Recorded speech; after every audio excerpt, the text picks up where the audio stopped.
Hello दोस्तों, आज अपन बात करते हैं एग्रीकल्चर सुपरवाइजर के अंदर कुछ इंपॉर्टेंट क्वेश्चन है हॉर्टिकल्चर के, जिसको लेकर अपन आज बात करते हैं। आइए हम प्रश्नों को सॉल्व करते हैं। इसके अंदर दिया गया पहला क्वेश्चन दिया गया, the botanical name of mango. आम का वैज्ञानिक नाम क्या है? आम का वैज्ञानिक नाम अक्सर हर पर एग्जाम के अंदर पूछा जाता है। इसके अंदर अपना आम का वैज्ञानिक नाम दिया गया है mangifera indica. Botanical name of mango, अपने को वैज्ञानिक नाम सब फ्रूट के याद करने हैं। सब फ्रूट के इंपॉर्टेंट नाम है, खजूर है, आंवला है, मैंगो है, केला है, पपीता है। ये अपने सुपरवाइजर के अंदर सबसे ज्यादा इंपॉर्टेंट रखते हैं। तो पहला प्रश्न है, the botanical name of mango, इसका आम का वैज्ञानिक नाम क्या है? तो इसका आंसर दिया गया है मेजिफेरा इंडिका। अगले प्रश्न की अपन बात करें तो दिया गया है, mango belongs to which the family. Mango आम से ज्यादातर प्रश्न पूछे जाते हैं, तो आम, इसमें प्रश्न दिया गया आम कौन सी फैमिली का, आम कौन सी फैमिली, फैमिली या कुल, हिंदी में बात करें कुल का पौधा है, कुल का पौधा है। आम कौन सी कुल का पौधा है? अपना आम बात करें तो आम है एनाकार्डियेसी कुल का पौधा। आम किस कुल का पौधा है? एनाकार्डियेसी। अगला प्रश्न दिया गया the origin palace of mango. और प्रश्न दिया गया आम का, इसमें क्या दिया गया? Origin palace of mango. आम का उत्पत्ति क्षेत्र कौन सा? हर पौधे का अलग अलग उत्पत्ति स्थान होता है। इसमें दिया गया है the origin palace of mango. आम का उत्पत्ति स्थान है इंडोवर्मा सेक्टर, इंडोवर्मा रीजन। अगले क्वेश्चन की अपन बात करें तो प्रश्न दिया गया है, leading mango production state having maximum area to under mango. भारत के अंदर सबसे ज्यादा किस राज्य में आम का सर्वाधिक उत्पादन होता है? आम का सर्वाधिक उत्पादन अपन बात करें, आगे भी एक प्रश्न की बात की तो आम का सबसे ज्यादा उत्पादन होता है उत्तर प्रदेश के अंदर। अगले क्वेश्चन की अपन बात करें, the commercial propagation method of mango. इस प्रश्न की बात करें, द कॉमर्शियल प्रोपोगेशन, आम के प्रवर्धन की कौन सी विधि होती है? हर पौधे की अलग अलग प्रवर्धन की विधियां होती है। इसमें अपन बात करते हैं आम के प्रवर्धन की कौन सी विधि होती है। तो आम के प्रवर्धन की विधि तो बात करें तो अपन विनियर ग्राफ्टिंग विधि होती है। विनियर ग्राफ्टिंग आम के प्रवर्धन की विधि की बात करें अपन, विनियर ग्राफ्टिंग भारत में सबसे ज्यादा उपयोग की जाने वाली विधि है प्रवर्धन की। भारत में इसका ज्यादातर उपयोग किया जाता है। विनियर ग्राफ्टिंग के अंदर आपने सॉफ्ट वुड कटिंग भी होती है, अलग अलग प्रकार की अलग अलग प्रवर्धन की विधियां होती है। अगले प्रश्न की अपन बात करें, तो अगला प्रश्न अपना आता है, अगला प्रश्न देख, normal planting space of mango. आम के पौधे को उगाने के लिए अपने को कितनी दूरी की आवश्यकता होती है? आम के पौधे को अक्सर उगाने के लिए अपने normal planting space of mango, आम के पौधे को उगाने के लिए कितनी जगह की आवश्यकता होती है? तो इसका राइट आंसर है 10x10। हर प्रकार के हर पौधे के अलग अलग आम के गड्ढे की दूरी होती है, तो इसमें अपने 10 मीटर इंटू 10 मीटर आंसर होता है। High density planting 2.5 meter into 2.5 meter of mango is done. High density planting संघन बागवानी विधि होती है आम की कुछ किस्मों के अंदर, जिसमें अपन बात करें आम्रपाली वेराइटी, आम्रपाली किस्म के अंदर, आम्रपाली किस्म होती है वो हाई डेंसिटी प्लांटिंग होती है, संघन बागवानी वाली किस्म है, जिसके अंदर अपने इसमें दूरी रखते हैं 2.5 इंटू 2.5 मीटर की दूरी पे गड्ढा खोद के अपने इसमें आम्रपाली वेराइटी की किस्म को बोते हैं, तो अपने हाई डेंसिटी प्लांटिंग के अंदर आम की अच्छी बुआई हो जाती है। अगले प्रश्न की अपन बात करें, the most popular variety of India. आम की सबसे ज्यादा प्रचलित किस्म कौन सी है भारत के अंदर? आम की सबसे ज्यादा प्रचलित विधि की अपन बात करें तो अल्फांजो किस्म है। अल्फांजो किस्म आम की सबसे ज्यादा प्रचलित किस्म है भारत के अंदर। इसी प्रश्न की अगले प्रश्न की अपन बात करें तो इससे मिलता जुलता प्रश्न है, स्वीटेस्ट वेराइटी ऑफ मैंगो। आम की सबसे मीठी किस्म कौन सी है? आम की सबसे मीठी किस्म की अपन बात करें तो आम की चौसा सबसे मीठी किस्म है, आम की चौसा किस्म सबसे मीठी है। प्रश्न को कैसे भी घुमा फिरा के अपने को दे सकते हैं, जिसमें से आम अपने एग्रीकल्चर सुपरवाइजर के अंदर या एग्रीकल्चर के कोई भी कॉम्पिटेंस एग्जाम के अंदर आम के प्रश्न ज्यादातर पूछे जाते हैं। अगले क्वेश्चन की अपन बात करते हैं, तो अगला क्वेश्चन है कि रेगुलर वेराइटीज ऑफ मैंगो। आम की लगातार फल देने वाली किस्में कौन कौन सी है? आम की लगातार फल देने वाली, ऐसी नहीं कि एक वर्ष में फल दे दिया, 2 वर्ष फल नहीं दिया, तीसरे वर्ष वापस फल दिया, ऐसी वैरायटी नहीं। आम की लगातार निरंतर फल देने वाली किस्में कौन कौन सी है? तो सबसे पहले अपन बात करें रत्ना किस्में, एक हम बात करें नीलम, रत्ना नीलम, और अपन बात करें हिमसागर, अपन बात करें गुलाब खास, खास अपन बात करें पेरी और तोतापरी,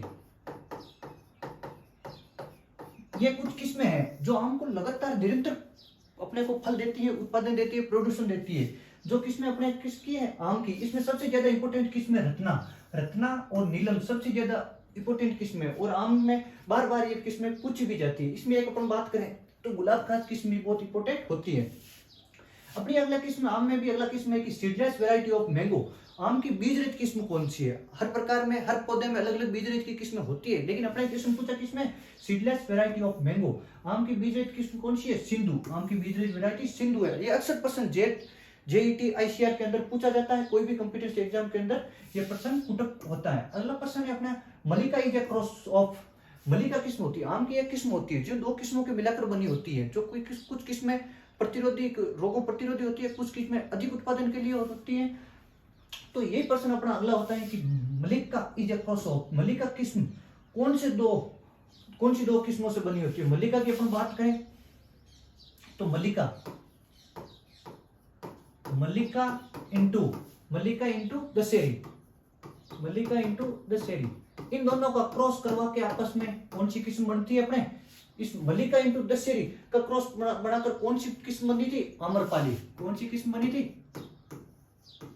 आम्रपाली किस्म बनी थी, जो अपने ये दी गई है। आम्रपाली इज ए क्रॉससाइड ऑफ। आम्रपाली किन दो किस्मों से मिलकर बनी होती है? इसमें दशहरी और नीलम दिया गया। ये किस्म ऐसे भी पूछ सकता है, दशहरी इंटू नीलम, इनसे कौन सी किस्म बनी है? तो आम्रपाली, और आम्रपाली किस्म किससे बनी है? दशहरी और नीलम। अगले प्रश्न की अपन बात करें, Ratna is a cross of. Same प्रश्न दिया गया है लेकिन वैरायटी चेंज की गई। रत्ना किस्म कौन सी किस्मों से बनी होती है? नीलम और अल्पांजो किस्म से रत्ना किस्म बनी है। आइए अगले प्रश्न की बात करते हैं।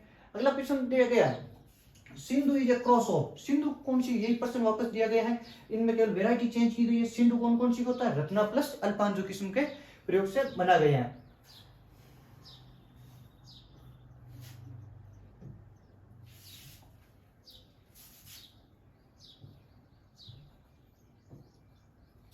चलिए हम अगले प्रश्न की बात करते हैं।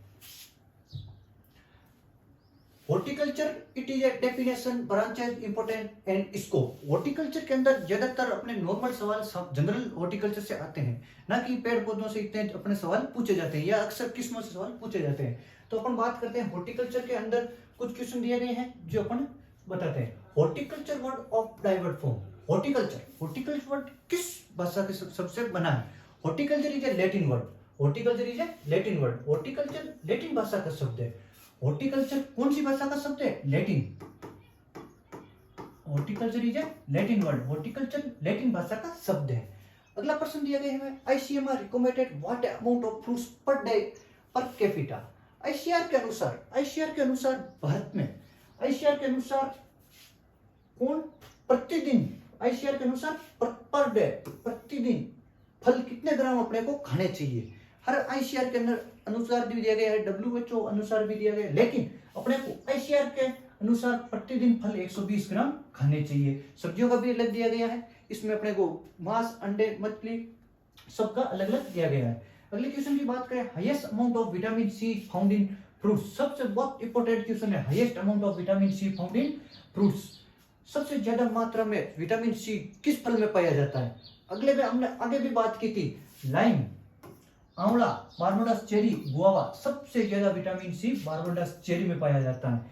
इसकी कुछ इकाई होती है, 3300 इकाइयां होती हैं, जिसके अंदर वो यूनिट पे अपने बारबडोस चेरी विटामिन सी के रूप में पाया जाता है। अगला क्वेश्चन की अपन बात करें तो richest secure of iron content.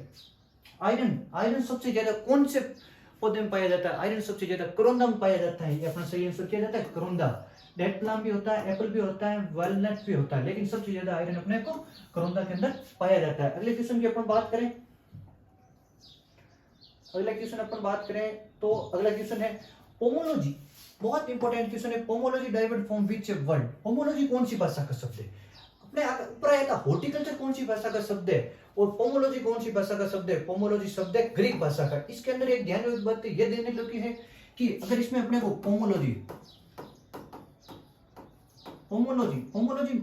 वैसे अक्सर माना जाए तो अपने को ग्रीक एंड लैटिन लैटिन दोनों भाषा का मिलकर शब्द बना होता है। ग्रीक और लैटिन दोनों का शब्द से होमोलॉजी मिलकर शब्द बना है, लेकिन अपने को ऑप्शन में अलग अलग ग्रीक और लैटिन दोनों एक साथ दिया हो, ग्रीक प्लस लैटिन दोनों साथ दिया, तो अपने को ये आंसर राइट करना है। लेकिन इस प्रकार से दिए गए हैं कि ग्रीक, इंग्लिश, लैटिन और फ्रेंच, तो अपने का आंसर सही किया जाता है, ग्रीक जाता है। यही प्रश्न अपने को दोनों साथ में दिया गया होता तो अपने जाता है कि होमोलॉजी कौन सी भाषा का शब्द है, ग्रीक का भी है और लैटिन का भी है, लेकिन अपने को इसमें ऑप्शन अलग अलग दिए गए हैं, इसलिए अपना आंसर जाता है ग्रीक वर्ड। अगला क्वेश्चन की अपन बात करें, which fruit is richest secure of riboflavin. Riboflavin सबसे ज्यादा कौन से फल में पाया जाता है? राइबोफ्लाविन सबसे ज्यादा अपने बेल में पाया जाता है। राइबोफ्लाविन सबसे ज्यादा अपने किस में पाया जाता है? बेल में। अब अपन बात करें हॉर्टिकल्चर, हॉर्टिकल्चर के अंदर सबसे अपने होते हैं, डेफिनेशन बार बार नहीं पूछी जाती है, लेकिन ब्रांचेस, हॉर्टिकल्चर की बहुत ब्रांचेस होती है। हॉर्टिकल्चर की ब्रांचेस की बात करें अपन, इसमें हॉर्टिकल्चर की ब्रांचेस की बात करें तो इसमें ओलेरिकल्चर भी आती है, फ्लोरिकल्चर भी आती है, ऑर्नामेंटल प्लांट भी आते हैं। ओलेरिकल्चर में अपन बात करें तो ओलेरिकल्चर में अपने सब्जियों की खेती की जाती है, सब्जियों की खेती ओलेरिकल्चर में करते हैं। फ्लोरिकल्चर में अपने फलों की खेती करते हैं, फूलों की खेती करते हैं। ऑर्नामेंटल प्लांट, ऑर्नामेंटल प्लांट किसको बोलते हैं? ऑर्नामेंटल प्लांट सजावटी पादप होते हैं, उसको अपन ऑर्नामेंटल प्लांट बोलते हैं, जिसकी खेती अक्सर अपने हॉर्टिकल्चर के अंदर की जाती है। अगर अपन आगे बात करें अपन कि हॉर्टिकल्चर के अंदर इंपॉर्टेंस क्या, हॉर्टिकल्चर के बहुत इंपॉर्टेंस है, हॉर्टिकल्चर का महत्व क्या। आज के जमाने में हॉर्टिकल्चर हर जगह देखे तो अपने हर जगह हॉर्टिकल्चर है, कहीं भी जाओ हॉर्टिकल्चर मिलेगी अपने को। आसपास में जाओ पेड़ पौधे बहुत ज्यादा मिलते हैं, अपने हॉर्टिकल्चर के अंदर गार्डन मिलता है, गार्डनिंग की खेती भी बहुत की जाती है। अब हम बात करें अपने ओलेरिकल्चर, ओलेरिकल्चर के अंदर सब्जियों की खेती की जाती है। ओलेरिकल्चर के अंदर किसमें? ओलेरिकल्चर के अंदर सब्जियों की खेती की जाती है। आगे भी अपन बात करें तो इसको हॉर्टिकल्चर के अंदर बहुत ज्यादा स्कोप है। हॉर्टिकल्चर के अंदर अपने को कई सारी कंपनी होती है, कई बीजों की उन्नत कंपनियां होती है, हर जगह अलग अलग अपने हॉर्टिकल्चर की स्कोप देखने को मिलते हैं।